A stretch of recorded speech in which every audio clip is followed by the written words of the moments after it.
We're not going to keep you too much longer here today, but we did want to wrap up everything that we've been hearing and really have an opportunity to reflect on action, what comes next. I know for me, if I'm going to spend all day in a workshop or in a presentation in a program and hearing people talk, especially if I get kind of excited about it and it's something that I feel passionate about, when I leave I want to have something to do with it. I want to know what I can do with what I just heard. So I want to go into that a little bit. And again, I want to go back and thank our storytellers, Ben with the statistics, our lightning speakers, because what they brought for us today was a sense of the realness, the humanity that really connects all of us, despite our differences and our different background, our different experiences, our different stories. So I'm going to start by just saying a little bit about why I'm up here, why I was asked to help out with this event today. So I'm a program officer for the Cleveland Foundation, and I've been there for a little bit over a year. And I had an amazing opportunity very early on when I started. I wasn't there all that long when we started talking about the gay games at the Cleveland Foundation. And I was new, and I was like, how much should I say? But I was like, you know what? I'm gonna need to be involved with that. So what can I say about this? And one of the things that really sticks with me, that I really hold dear to my heart, is the fact that the privilege that I have, how lucky I am. I am a member of the LGBT community, but I work for an organization where I'm not afraid that I'll be fired for that reason. There might be other things. Bob, please don't get any ideas. But I'm pretty sure that it's not going to happen because of my LGBT status. And the fact that I have that privilege means that I can provide that to somebody else through a network. That's capital, that's resource. So I'm gonna let Brian help figure out how to pull up my little presentation here. And I will say, I'm glad that Ben was the first one to go past the boundary. And they told me that there was gonna be some kind of electroshock thing happening, but it didn't appear to affect Ben, so I think I'll be all right. So we'll see what happens. So I wanted to talk a little bit about, it's a little bit cut off, but I think you guys can pretty much see it. Social capital, this concept of social capital, and how my experience working at the Cleveland Foundation, working with the gay games, and how that's something that it's on my mind a lot. I think about it a lot, the sense of social capital. So what is it? It's stocks of social trust, norms, networks that people can draw upon to solve common problems. These three components to it: resources that are embedded in a social structure, accessibility of social resources by individuals, and then the purposeful use or mobilization of those resources by individuals. So if we think about that for a minute, resources, what are they? It's knowledge, it's funds, it's space, it's time, it's skills. And there's somewhere in there, there's somewhere in our community, it's embedded in there. But they don't do us any good if we can't get to them, right? We have to actually be able to access them, to use them. And then once we can access them, we have to do something with it. Otherwise, we can't get to the problem-solving piece, right? We can't make a difference. So if I think about myself, and I think about the experience that I've had so far at the Cleveland Foundation, and the fact that I started off with some social capital. I went to the Cleveland Foundation, and I felt pretty confident that despite the lack of state laws and protections, I felt pretty confident that I could speak up on behalf of the LGBT community and even identify myself as a member of the LGBT community and not have to fear that my job would be in jeopardy. That was some social capital that started me off. I had that to begin with. The Cleveland Foundation has resources. There are resources in the Cleveland Foundation, not just funds, but connections, knowledge, skills, people, right? That's embedded in our social structure.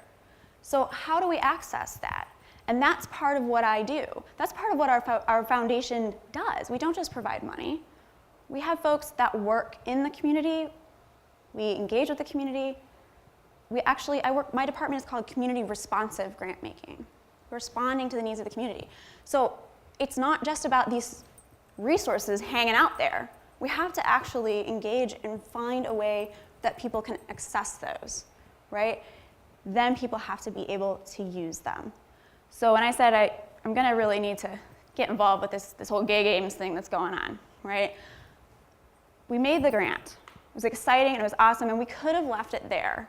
And I'm proud to work for an organization that takes it farther, that doesn't just stop with the funding and say, that's enough, we've made an impact, we did something, put a rainbow sticker on it, call it a day. It didn't end there. And I'm proud to say that is something that all of us has the opportunity to do. There are resources that all of us have, bring, know about, can access, that we can help each other access, right? So one of the first things that I did after we made the grant, I said, okay, so we really need to engage with the LGBT community. We really need to know the needs, the landscape, everything that happened here today, right? We need to know all of this stuff so that we can really be effective. So I called a bunch of people, cold call, met people, sat down for coffee. I didn't have an agenda. I didn't have anything that I was really bringing to the meeting. I was just, tell me about you and what you do and what your organization does. And I didn't necessarily have anything that I could walk away with and say, here's what I'm gonna do for you. But those meetings, those interactions, just getting to know folks, gave me an opportunity to know more about the resources embedded in the LGBT community. Over time, that's something that builds and develops. What's amazing to me about social capital is that it's the one form of capital that actually accrues the more we use it. How can you say that about any other form of capital, right? You think about capital, you think about physical things, you think about money. The more you use it, usually that's not turning into more, right? Tools or physical items, the more you use them, they usually kind of deteriorate, they deplete, right? Social capital is the one thing that the more we use it, the more it accumulates. So the more I meet with people in the community, the more people meet with each other, the more we share our information, we share our knowledge, we share our funds, we share our skills, the more it grows. The less we do of that, it depletes. That kind of blows my mind a little bit. I think that that's really interesting. So I want to talk a little bit about how we get there. What's our process to really build this idea of social capital? Empowerment, the process of helping individuals, families, and communities to increase their personal, interpersonal, socioeconomic, and political strength and develop influence toward improving their circumstances. Thank you. So when we think about empowerment, think about personal empowerment, one of the things that's interesting is that people are limited in the amount of personal empowerment they have unless they have social empowerment. So if empowerment is the ability to control your own circumstances, but it's limited by your social environment, what do we do about that? Social empowerment, the condition in a social environment where people have access to opportunities and resources in order to make personal choices and maintain some control over their environment. So social empowerment is gained through opportunities and resources. Every aspect of life depends on our involvement in communities, organizations, and groups that encompass us. So what do we do to actually create those opportunities and develop those resources? Community building, enhancing a community's strength by linking community residents, community organizations, and external resources to tackle community problems and work toward positive change. So the key with community building is that we have to really take a good hard look at what the strengths are. It's easy for us to recognize needs, especially when they're real near and dear to us, right? It's easy to recognize challenges, but we have to take a really hard look at what are the strengths. We have to take a creative, innovative look at what are the strengths. And that's how we start to build community. So how does all this relate to social capital? So I want to kind of back up and work backwards. So if the ultimate goal is to have social capital and we want to be personally empowered so that we have control of our own circumstances and we can impact the outcomes for our own life, we have to work backwards, right? So we have to figure out how do these resources that are embedded in a social structure, things like trust, skills, funds, community building, that's our first step.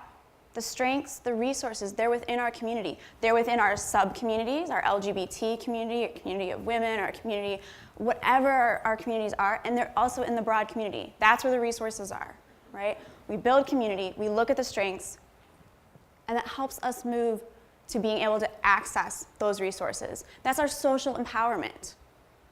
So what I like to say is, when I go to happy hour, I'm working and I'm building social capital. So, Bob, when I'm on the clock at 8 p.m., I'm working hard, all right? It really is. The social connections that we make with people, that's how we get to this piece where we're accessing our social resources. This presentation doesn't move quite the way I thought it would, but it's fun, right?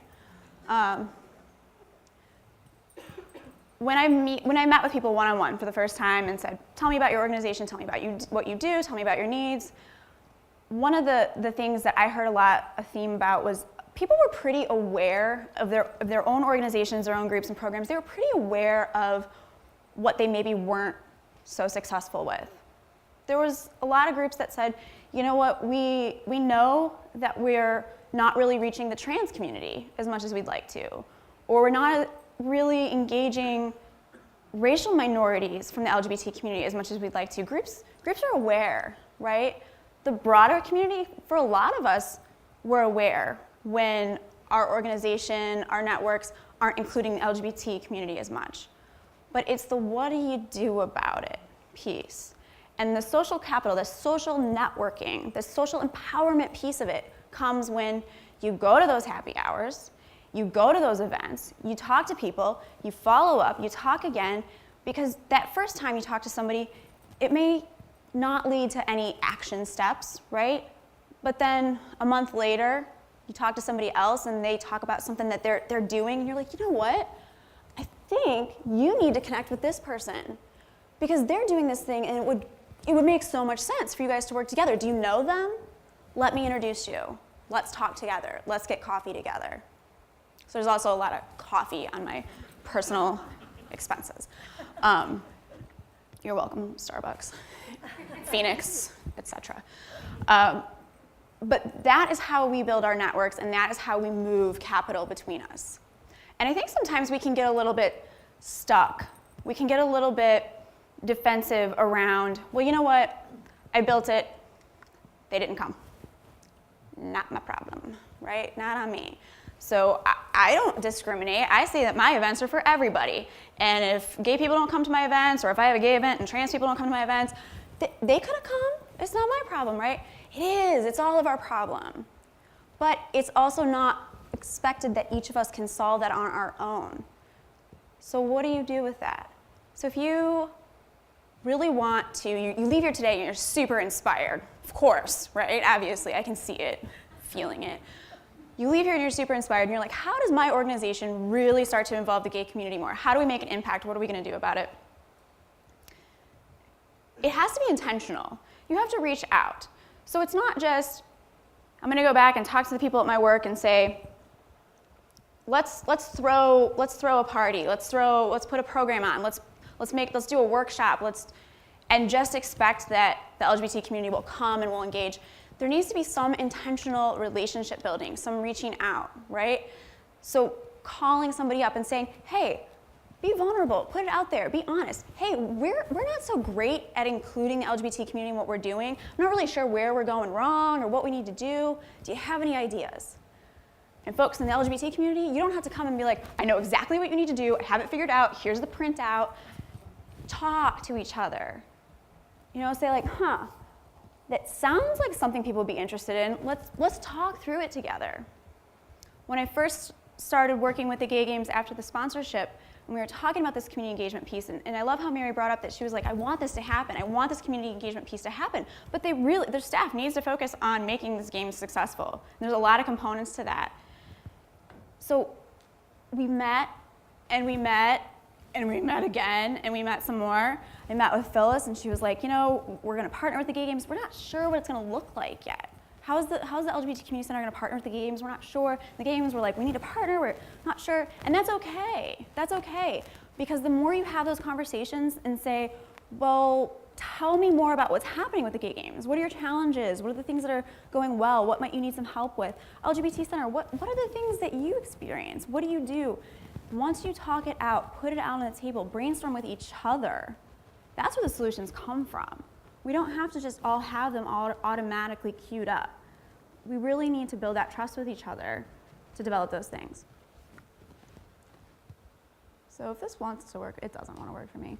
All right, whatever.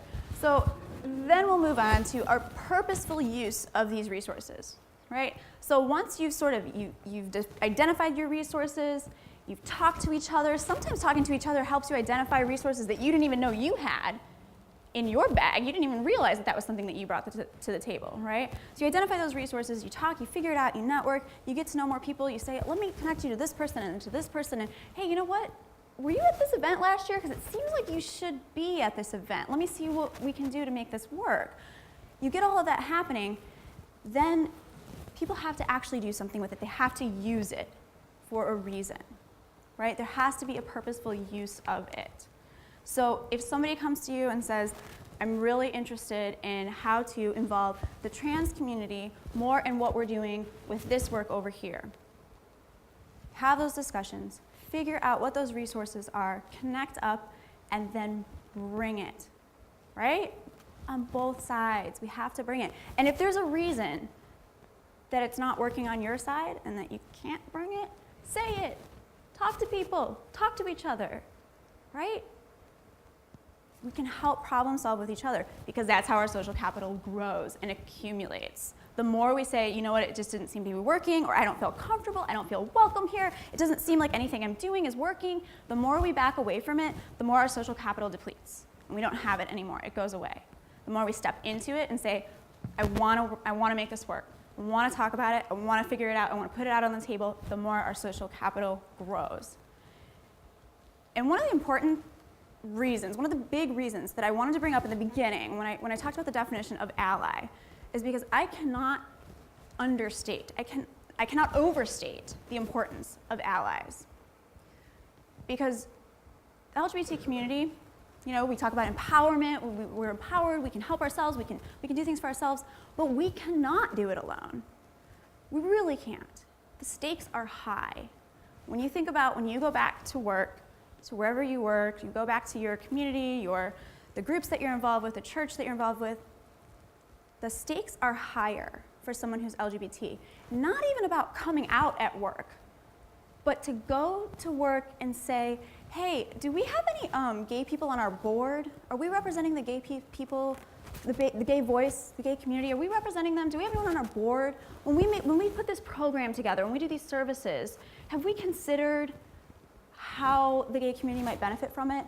That person doesn't even have to necessarily say they are a member of the gay community, but the fear that if I'm the one bringing it up, they're going to think that I'm gay, and then maybe they'll find out that I'm gay, and then how will people treat me? Well, they think I'm only interested in this topic because I'm gay. The stakes are higher. We need our straight allies to say this matters, this is important. Inequality means both sides are unequal. We should both care about it. So we really need our straight allies to think about these things. So once we go through all this lovely stuff, we've identified our resources, we've gone to happy hours and coffee and social networked and all that great stuff, and then we've used those resources. We've really engaged our social capital. It leads to increased feelings of individual self-worth, right?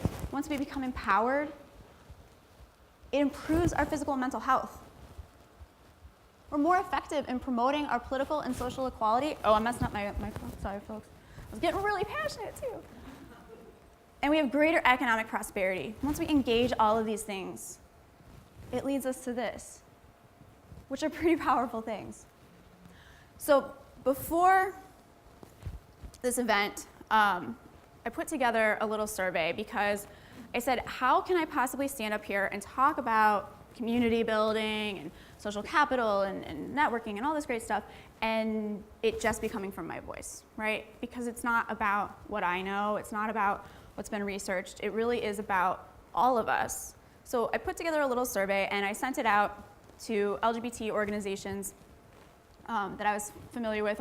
Many of the LGBT organizations that are going to be represented out in the lobby when we do our networking are people who participated in this survey. And I asked, tell me, what are the top things that you think would have the greatest impact on your particular group or organization's success? So I think that this is interesting for all of us to take a look at. So the number one thing, unsurprisingly, was funding, right? We always kind of laugh like, oh, of course. But it's significant, it's important. Everything that Ben showed us, there's a gap, right? We have some pretty high need, there's some gap. I mean, quickly being closed by the Cleveland Foundation. Thank you for my job, Bob. But there is a gap. The second one is partnerships with well-established local organizations. I found that really interesting. That group said that that was one of the most important things that could make an impact, was partnering with local organizations. Technical assistance. So having somebody help your organization, your group, with things like marketing, things like, what do you do every day? Do you know, are you an HR professional? Are you a graphic designer? Can you help an LGBT group or organization that we know is under-resourced, right? We know the funding is a little tricky. So can you provide some of those things? Board development. Training and recruiting board members with specialized skills and connections. Remembering that we can't just do it alone, and we don't have all of the information. Staff and group member training, leadership succession planning. A lot of our organizations have been founded by people who are passionate. They've put all their time, their energy into it. Then what? What happens next? Who comes next? We have to work on succession planning, and that's something we can help with. And then finally, partnerships with well-established state or national organizations. And the final thing that I asked folks on the survey was to tell me, what do you think are the most effective ways to advance the Northeast Ohio LGBT community? Once again, funding, number one. The second one was tied between developing LGBT political and public leadership, developing leadership, and then stronger legal protections for LGBT individuals. And it's really interesting that those two are tied because they're really hand in hand, right? The third was intentional inclusion of LGBT individuals in the design of services and programs. That's something that all of us can do. We can start to think about, how do we intentionally include LGBT individuals in the work that we do every day? LGBT representation on boards and advisory committees, again, that voice, that perspective. And then opportunities for meaningful networking, which I have something exciting to share with you. We're about to have some meaningful networking up in here, okay? So before we all leave today, we have an array of fantastic groups that have information and great stuff out on the tables out in the lobby. And I know we've all been to those information fairs where you walk past the tables and you're like, okay, thank you, thank you, thank you, thank you, thank you. You go home, you're like, recycle, what did I do with this stuff? Like, who needs it, right? I created a trivia for you guys today. Hopefully most of you got it as you walked in. If not, trust me, it will be circulating. So I'm hoping that everyone will engage in their trivia, networking trivia. So the whole point is just, I know it's awkward and weird to walk up to a table and just be like, hey, table full of gay people, what do you do for the community, right? So there's some icebreakers, some talking points, some things. Learn. I mean, there are things on there that I couldn't answer for you without going and talking to some of the groups and finding out the answers. There are some things on there that probably the groups themselves wouldn't be able to answer about each other. All right. So this is not just about the broad community getting to know the LGBT community. It's about all of us getting to know each other and just having an opportunity to talk and chat. So what I want to leave you with is the reason for that exercise is not just so that you'll be really, really good at gay Trivial Pursuit by the end of this, but that when you want to do these things, right, when you want to help develop leadership, when you want to intentionally include the LGBT community in design of your programs, when you want to think about having representation on your boards, you're going to start to know people. You're going to start to know who to call and say, how do I represent you? Is that my time up? Is that what's happening? Okay. And I'm done. I want to thank you all very much for being here. I want to thank, and Dave is going to come up before we release everyone to the exciting networking. Dave is going to come up and say a few more words. I want to just thank the Foundation Center, because what an amazing example of social capital in action. The Foundation Center reached out with this topic. This was not my idea. This was not, hey guys, would you do this? They called and said, we really want to do this topic. We think this is important. This is an issue, that, something in the community. That's amazing. And the collaboration that has come because of that, the photo exhibit that you see out there, the folks that came together to sponsor that photo exhibit, that is the first time that photo exhibit has ever been brought to Cleveland. And it will be at the Foundation Library. And there's going to be some exciting announcements coming up in the next couple of weeks about where else it will be. So I want to make sure that we really take the time to thank Brian for all of his hard work. He's got texts from me at all hours of the night. It was really uncalled for, and I'm so sorry. And Dave and everything that they've done to really, truly put it out there and be a part of this community, and we appreciate it. So, Dave, come on.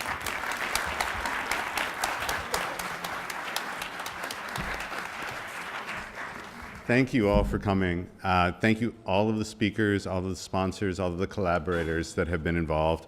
And especially thank you to Christy and Brian, both of them, because they have been the driving forces of this. And it's, weekends, early mornings, late, I don't know how, did you sleep at all? Okay, it was really them, and I think we should appreciate it.